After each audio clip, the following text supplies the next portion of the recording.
Ma të gjanë? Po, tash po dini.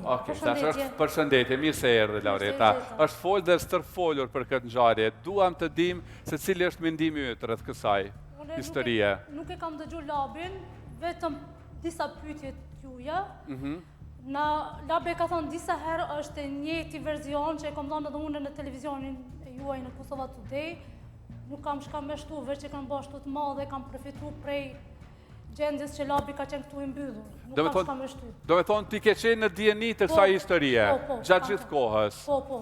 Atëherë pse është deformuar lajmi, themi, kështu në këtë pikë, që fëmiu mund të jetë i Labit? E kanë arsyën prej si ka hi Labi Big Brother, prej nominimit parë, kjo histori u përfolë sa herë çdo javë e çdo ditë. A të ka shqetësu gjithë kjo viralitet i kësaj ngjarje ty si bashkëshorët e Labit? Po, na ka shqetësu gjithë familjes, na kanë thirrë shumë gazetarë, shumë televizione, por nuk ju kom përgjigj askujt. Për post që isha në Kosova Today, s'kam tash me dhonë ma shumë arsye. A keni kontaktuar me kushëririn e Labit, i cili është babai i vërtet i fëmijës? Nuk kam tash me i detaje se nuk është mirë edhe për atë person që u egzageru ky lajm, nëse ai s'ka dash me pranu fëmin në vetë, pse na ta obligojmë me dalë dhe me biseduaj për këtë fëmijë.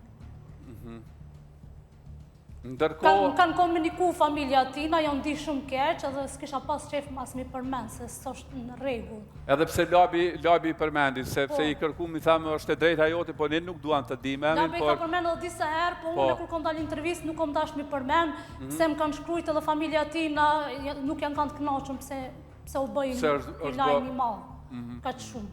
Ndërkohë që Labi ka treguar që e ka takuar fëmijën disa herë, sepse gruaja ka kërkuar ndihmë edhe financiare, po edhe morale të themi. E kom pa Labi që ka kërku mja publiku disa foto, edhe jom kone obligume me publiku, edhe pse jom mundu sa ma shkurt, pak sa ma qarë që mos me qitë bisedet që nuk duhet.